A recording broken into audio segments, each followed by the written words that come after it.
ধুনট শাহজাহানপুরের কমিটিও নন্দীগ্রামের প্যাটার্নেই দিতে হবে মাস্টার। হয় এইভাবে চোখ কান খোলা রেখে নেতা বাছাই করলে আমরা দুর্নীতি বিলুপ্ত করতে পারবো। আরেকটা জিনিস জানেন নাকি, সদর থানার ওসি তো বদলি হলো। ভালোই হচ্ছে, শামসুর সাথে বিট্রে করেছে, এতদিন এটি টিকে আসছিল সেটাই তো অবাক হয়ে গেছি। শামসু তো এই লোকের উপরে এনা দয়াই দেখাছে মাস্টার। ঠিকই আছে, ক্ষমতার সমন্বয় তো ঠিক রাখা লাগবে। শক্তি থাকলে অজায়গায় প্রয়োগ করা হয় না, তাতে করে ক্ষমতা বৃদ্ধি পায় না, ক্ষয় হয়। এই লোক যে এটি বেশি দিন থেকে পারবে না সেটা আগেই বুঝছি। তদন্ত অফিসার জামিলকে ওসি হিসেবে প্রমোশন দিছে। খুব ভালো হয়েছে, জামিল আমাগরে কোরামেরি আর আমাগরে সিস্টেমের বাইরে যায় কাজ করতে পারবি না। আর এই এসপির মধ্যেও তো ঝামেলা আছে, শামসুক কও এসপি যেন এর থেকে সরে দেয়। আমাকে আর কিছু কোয়া লাগবে না, গ্রামে থাকে এবার মেলা কিছু দেখে গেছে। কাক কাক খালি চাঙ্গের তোলে, সেটা খালি দেখতে থাকেন। তবে মাস্টার আমি কিন্তু দোটানার মধ্যে আছি, শামসু নতুন দল গঠন করার পর আমাগরে ভিউ কি হবে? আমি তো সেটা শামসুক বলছিলাম জনতা পার্টি থেকে পদত্যাগ করবো কিনা, কিন্তু উনি তো করলো সময় হোক, কখন কি করা লাগে সেটা আমি কমুনি। সমস্যা নাই, শামসুর জন্য যে কোনো কিছু করতে প্রস্তুত আছি। তবে একটা কথা কি মাস্টার, সঠিক পথে থেকে ভালো কাজ করার মজা আছে। এক জীবনে তো কোটি কোটি টাকা কামাই যায়, কিন্তু মনের সুখ কয়জনই বা পায়। এই যে শফিকের যে এত টাকা পয়সা, ক্ষমতার চেয়ার কি ধরে রেখে পেল? শামসু হালকার উপর ঝাপসা মেরে একেবারে সাইজ করে ফেলালো। এটাই হলো প্রকৃতির নির্মম প্রতিশোধ। আর যদি সৎ হয়ে সবকিছু করতো তাহলে কোনোদিনই ঝরে পড়তো না। শোনেন হাবিব ভাই, শফিক গ্রুপে একজন কোনোভাবে স্পেস দেওয়া না হয়, নেতাকর্মী সেইভাবে বলে দিবেন। আর যে কোনো জায়গায় জমায়েত দেখা মাত্র যেন আচ্ছা মতন বসান দেয়। রক্তারক্তি করার দরকার নাই, খালি যাতে গ্রুপ বড় না করতে পারে সেই বিষয়টা খেয়াল রাখা লাগবে। তুমি এই বিষয়ে চাপ নিও না তো মাস্টার, কিভাবে কি করা লাগে সবকিছু আমি দেখে নেবনি। আর ধুনটের কমিটি কি কালকেই বিলুপ্ত করে দিবা? হ্যাঁ, দপ্তর সম্পাদক বলে সেই নোটিশ দিয়ে দেন। আর ওখান থেকে কে কে সিভি দিবে না দিবে সেটাও উল্লেখ করতে বলেন। আচ্ছা ঠিক আছে, আমি তাহলে গেলাম, সাইটে একটু যাওয়া লাগবে। তে আপনার রোডের কাজ কতদূর? এই তো মোটামুটি আগেছে, মমিন কাজের লোক আছে, ভালো মতোই করিচ্ছে। আচ্ছা যান তাহলে, আর সন্ধ্যের দিকে কিন্তু অবশ্যই পার্টি অফিসে চলে আসেন। ঠিক আছে।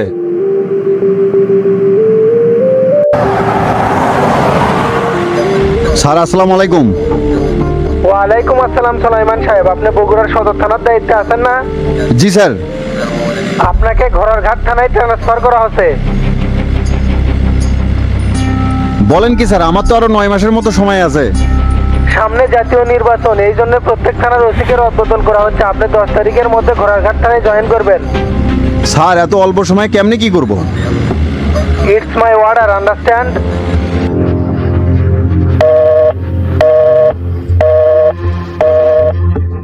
কি ব্যাপার, হঠাৎ করে বদলি করে দিল? কাহিনী তো কোনো কিছু বুঝতে পারতেছি না। তলে তলে নিশ্চয়ই কোনো ঘাবলিং হয়েছে যেটা আমি ধরে পারিনি। স্যার থানায় চলে যাচ্ছি, গাড়ি কি সাইড করব? হ্যাঁ করো।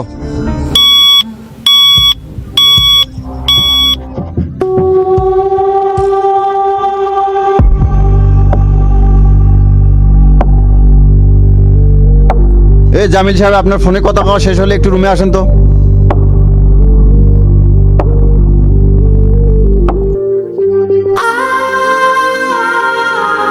ভাই কেঙ্কা আছেন? শরীর ভালো আছে তো? হ্যাঁ ভালোই আছি। তে ওদিককার কি অবস্থা রে? জামিনের কি করলো? মাস্টারের কাছে শুনছি শামসু ভাই নাকি জামিনের ব্যবস্থা করছে। খুব শীঘ্রই আপনি বাইর হবেন, টেনশন করেন না তো। আর খাবার দাবার কি ঠিক মতো খাবার পাচ্ছেন? জেলের খাবার কি আর ঠিক মতো খাওয়া যায় রে? এটা ওটা খাই দিন চলতেছে। আর পিসিতে টাকা লেগে দিস তো, এদিকে সবিকের খরচ তো আমার চালান লাগতেছে। ওই শালা মাদারি খরচ আপনি চালাবেন কৃষক। সমস্যা নাই রে, সবিকের টাকা আসলে সব রিটার্ন দিয়ে দিবি। আর শোন, পিন্টুকে কোচ তো সবিকের সাথে যেন আগামীকাল এসে দেখা করা যায়। তার আগে সবিকের বড়ির সাথে দেখা করে পিসির যান টাকা লেগে দেয়, সেটাও কোষ। পিন্টু কোয়া লাগবে কৃষক, খোঁজ পেলাম ফটিক বলে দেশে আছে। সেটা আসলে আসুক, তুই যেটা করলাম তুই সেটা করিস। আর পিন্টুক কই দিস বেশ কিছু কাপড় চোপড়ও যান নিয়ে আসে, তার সাথে টনসিল ক্রিমি আর জ্বরের ওষুধও যান দেয়। ঠিক আছে ভাই, কমুনি। আর আপনার কিছু লাগবে? না রে, আর কিছু লাগবে না। এর থেকে আমাকে তাড়াতাড়ি বাইক করার ব্যবস্থা কর। আপনি এত চাপ নিয়েন না তো, শামসু ভাই যেহেতু দায়িত্ব নিছে তাই তাড়াতাড়ি বাড়ি করবে। তাহলে ভাই আমি গেলাম, আর পিসিত 5,000 টাকা লেগে দিচ্ছি। আচ্ছা ঠিক আছে, যা।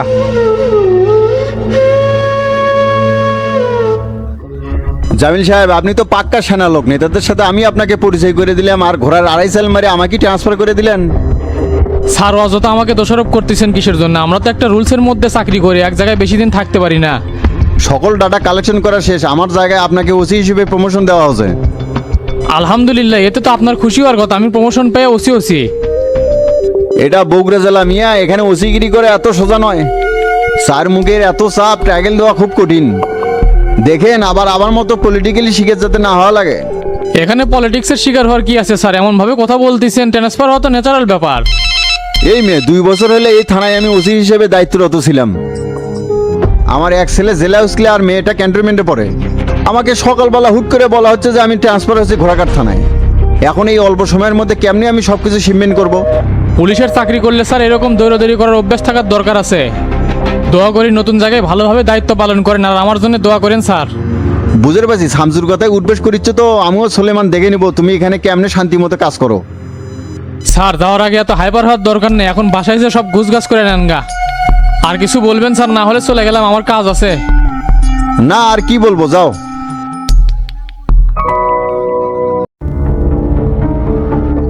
ও এই কাহিনী, তাহলে এখন এই চ্যাংড়ার কি করবি? সারা জীবন তো আর এটি প্রোটেক্ট করে রাখতে পারবো না। এডেলে এত চাপের কিছু নাই, সম্রাটের সাথে কথা বলে একটা ব্যবস্থা কর্মনি। আর এদিকে কি করলেন কোন তো? আমি তো 20 তারিখের মধ্যে বিশাল সমাবেশ ডেকে দলের নাম ঘোষণা করবে চাচ্ছি। এর মধ্যে বান্দির বাচ্চা খুঁজে বাইর করতে না পারলে গোলার তো কাটা হয়ে যাবি। আমি অলরেডি পয়েন্টে পয়েন্টে লোক সেট করছি, চাপের কিছুই নাই। ধরা ওকে পড়তে হবে আমাদের হাতে। আর তুই প্রশাসনের সাথে এই বিষয়টা শেয়ার করে, তাহলে আমাদের সুবিধা হবে। আমি স্বরাষ্ট্রমন্ত্রীর সাথে অলরেডি এই বিষয়টা শেয়ার করছি। তবে এই শালা প্রশাসনের হাতে পড়ার আগে ওকে ধরতে হবে। আর ঢাকা শহরে পুলিশ ও ডিবিদের নিয়ে একটা স্পেশাল টিম তৈরি করতেছি, যাতে করে পথের কাটা আর কেউ সামনে হতে না পারে। ঠিকই আছে, এই জিনিসটা করে তুই খুব ভালো করছু। আর এই ধরনের সন্ত্রাসীরা কোনো নেতার ছত্রছায়া ছাড়া দেশে ঢুকতে পারে না। আমার তো মনে হচ্ছে এই শালা কাদের মোল্লারাই এক দেশে ঢুকেছে। দেখেন ভাই, চাইলে কাদের মোল্লাকে খুন করা যাচ্ছে, কিন্তু খুন খারাপের রাজনীতি করে আমি কোনো কিছু প্রতিষ্ঠিত করতে চাচ্ছি না। আমি শুধু এদেরকে এটাই দেখাতে চাচ্ছি যে ক্ষমতার অপব্যবহার না করে কিভাবে দেশের উন্নয়ন করা যায়। আপনি প্রস্তুতি নেন, 20 তারিখে যখন দল ঘোষণা কর্ম দেখেন সেকেন্ডের মধ্যে দেশের পরিস্থিতি উল্টে দেবি। তুই চিন্তা করিস না রে শামসু, এ ওসমান থাকতে তোর কোনো ক্ষতি হবে না। যেভাবে হোক তোকে এই দেশের প্রধানমন্ত্রী বানাই ছাড়মু ইনশাল্লাহ। হ্যালো সম্রাট, বল। শামসু, তোবাইলের বেটাকে তো তোর ছোট ভাই রমজান মারছে। সিসি ফুটেজে সব বোঝা যাচ্ছে। এখন এটা নিয়ে তো তোবাইল খুব ঝামেলা করেছে প্রশাসনের সাথে। তুই ব্রিফিং দিয়ে দিস যে ভিকটিমে পাওয়া যাচ্ছে না, আর তোবালের বিষয়টা আমি দেখতেছি। পলিটিক্যালি ব্যাপার তো তোবাইল তো সেই গরমাগরমি করিচ্ছে। আমার মনে হচ্ছে রমজানকে গ্রেফতার করলে বিষয়টা ঠান্ডা করা গেল হনি। তারপর তুই আবার জামিন করে বার করে নিস। তুই দেখতেছি আইজি বানানোই ঠিক হয়নি, কি উল্টো পাল্টা কথা কোস। 20 তারিখের নতুন দল ঘোষণা করবে যাচ্ছি, তার আগে ফাও সাবলিমো না। আর তোপাইলে গরমাগরমি দেখার টাইম আছে বে, ওই চেয়ারের মেয়া তারা 1 মাস আছে। তারপর দেখিস নি তোপাইল কুড়ি সিটকে পড়ে যায়। তুই যা কলম সেই মোতাবেক কাজ কর। আচ্ছা ঠিক আছে, এর মধ্যে যদি রমজানের উপরে এরা কোনো অ্যাটাক করে? এ শামসুর সৈনিক রমজান বে করবে দিয়ে একবার জায়গা মতো বসে দিবি। এত কথা শুনবার চাচ্ছি না, তুই এটা কেমনে হ্যান্ডেল করবো তোর ব্যাপার। এখন ফোন রাখে। এখন যে সকল বন্দী ভাইদের নাম ঘোষণা করা হচ্ছে তাদের প্রত্যেকের সাক্ষাৎ। রাইদুল পিতা মফিজুল দুপসাসিয়া, শহীদুল ইসলাম পিতা শাহিন বাড়ি গাবতলী, তোতা মিয়া পিতা কবির উদ্দিন শাহজাহানপুর শোলদুগরি। আপনাদের প্রত্যেকেরই এ তোতা, তোর নাম ডাকছে রে, মনে হচ্ছে কেউ দেখা করবে যাচ্ছে। হস আচ্ছা, ডন মনে হয় দেখা করবে যাচ্ছে।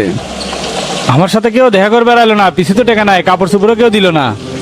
এইদিকে ফটিকের আসার কথা ছিল, আইলো কিনা সেটাও জানতে পারলাম না। তাহলে ডনেক যদি কিছু বলা লাগে সেটা বলে দেমনি চাচা। আচ্ছা অক্তালে কোষ পিন্টু যাতে আমার সাথে দেখা করে।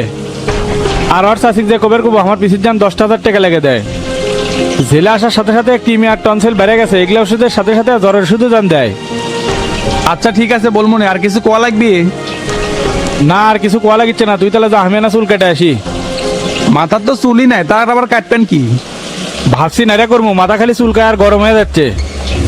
আর এবার দাড়ি ছেড়ে দেবো, বয়স তো আর কম হলো না। নতুন লাইন ধরবেন, সিটের বাটপাড়ির লাইন শেষ, হুজুরের ভ্যাস ধরবেন। এই জগৎ সংসার খুবই অদ্ভুত রে তোতা। ভালো হবার চাইলেও মানুষের কাছে সেটা ভ্যাস মনে হয়। এই জেলে 3 বেলা ভাত খাওয়ার হাকামতো ছাড়া কোনো কাম আছে ক? তাই ভাবতেছি 5 ওয়াক্ত নামাজ পড়বো, অতীতের সব কিছুর জন্য ক্ষমা করবো, আল্লাহ দান ক্ষমা করে দেয়।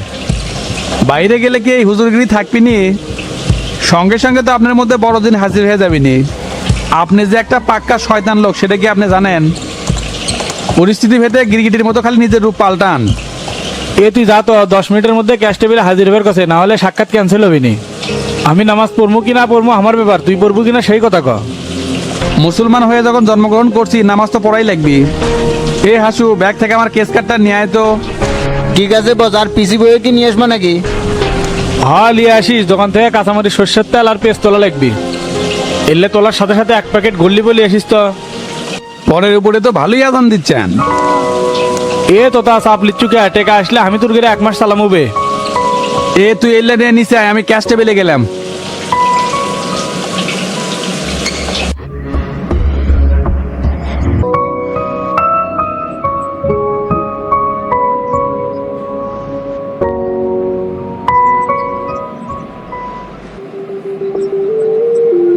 বন্ধু মেলা দিন পর দেশে আসলো, তে আমার জিনিসপাতি কি ঠিকঠাক ভাবে আনছু? হ্যাঁ এনসি ভাই, টেনশন করিস না। আর মামা গাড়ি তো সেই নিয়ে যাচ্ছ, শামসু ভাই কিনে দিছে নাকি? হ, তাই ছাড়া আর কেড়ে কিনে দিবি, চ যেতে যেতে কথা কই। আচ্ছা চল।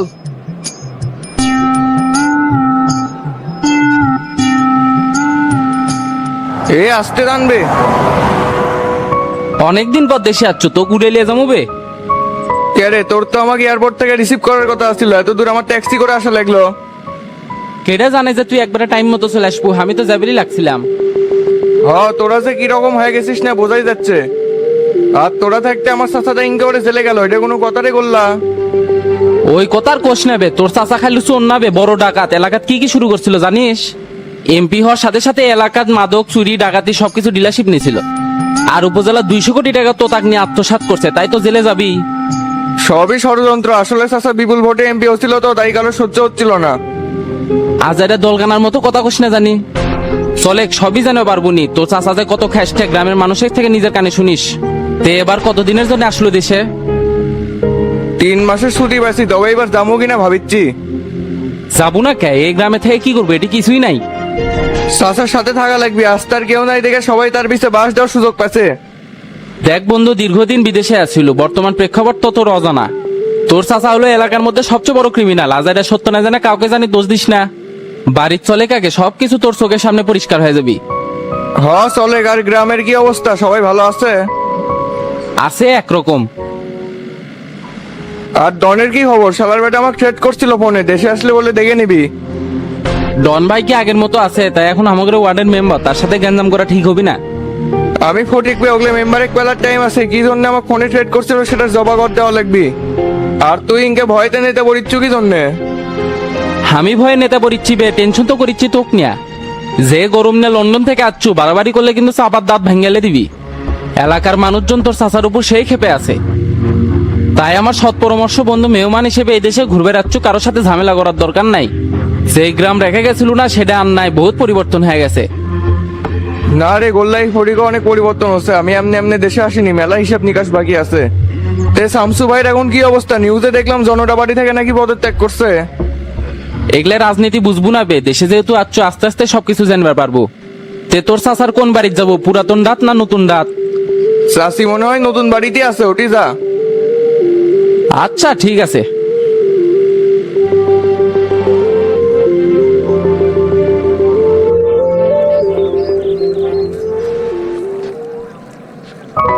একেবারে আয়নাল দোকান বন্ধ করে থিয়েটি বসে থেকে কি করো? সকাল থেকে 3বার তোমার দোকানে গেলাম, যাই দেখি বন্ধ। পরে আব্দুলের দোকান থেকে সদাইপাতি কিনলাম।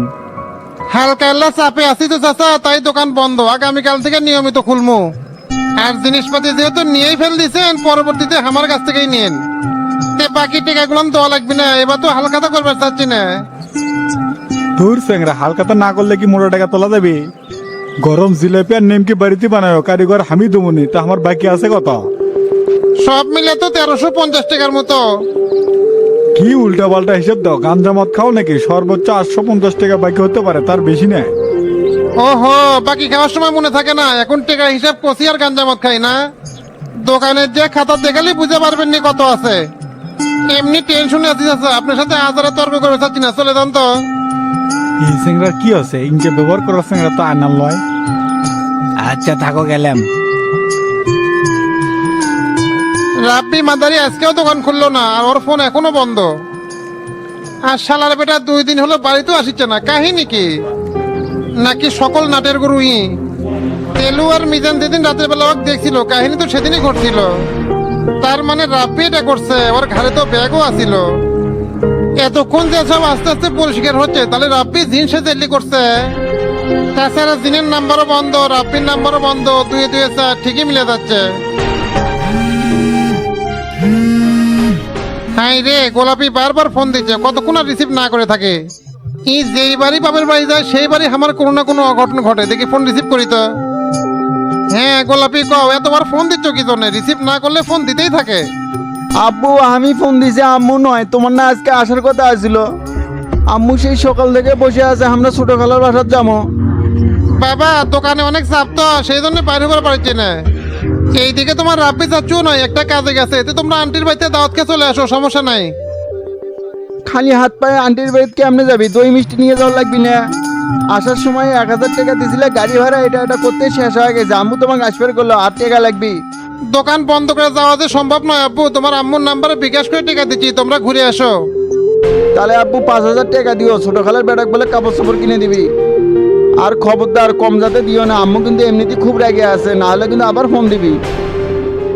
আচ্ছা ঠিক আছে, ঘন্টাখানেকের মধ্যে টাকা পেটে দিচ্ছি। কাছে 20 খাওয়ার টাকা নাই, 5000 টাকা এখন কুটি পাই। আর 1 ঘন্টার মধ্যে টাকা দিবেন না পারলে গোলাপি তো ফোন দিয়ে আবার ঝামেলা তৈরি করবে। এখন কার কাছে যাবো টাকা ধার করবে?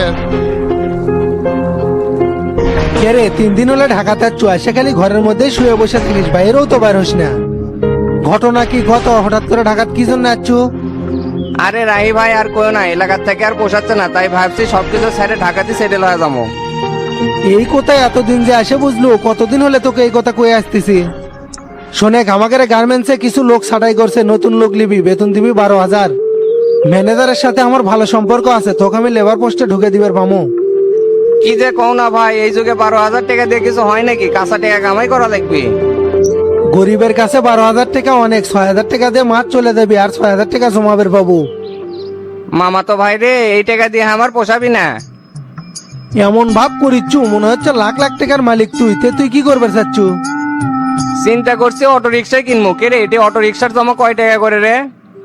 জমা 350 টাকা, চার্জ আর গ্যারেজ ভাড়া ড্রাইভারের। তাহলে 3টা অটো কিনলে পার ডে পাচ্ছে 1050। আর অটোর দাম কত করে রে? কত আর, নতুন কিনবে গেলে 1,80,000-এর মধ্যেই পাওয়া যাবে। আর যদি সেকেন্ড হ্যান্ড হয় ভালো কন্ডিশন, তাহলে 1,20,000-এর মধ্যেই নেওয়া যাবে। মিরপুর 1 আর বাংলা কলেজের সামনে তো সেই বড় অটোর হাট লাগে। তাহলে তুই কালকে অফিস থেকে ছুটি নে, কালকে অটো কেনা লাগবে। আর তোর চাকরি করাও লাগবি না, সবকিছু দেখাশোনা করবো। 12,000 টাকা করে মাসে আমি তোকে দেবো। এই শালা কয় কি রে, 3 দিন হলে যাই এক কাপড় পরে আছে, তাই বলে আমাকে দিবি 12,000 টাকা বেতনের চাকরি? তোর মাথা মতো কি নষ্ট আছে নাকি রে? নিচে মোটর ছেড়ে যাচ্ছি, ঠান্ডা পানি বাইর হচ্ছে, যাই গোসল করে মাথা ঠান্ডা কর, আমি তোর ব্যাগ থেকে কাপড় বাইর করিচ্ছি। ব্যাগ হাতান যাবি না? কে কি হচ্ছে? ব্যাগ হাতান যাবি না কি জন্য? রাহি ভাই এত অস্থির হচ্ছ কি জন্য? সবকিছুই জানবে পারবো। তুই যা, আগে 2টা ডিম ভেজে নে, আমি গোসল পরে করবো। খাওয়া দাওয়ার পরে সবকিছু তো খুলে কমুনি। আচ্ছা ঠিক আছে।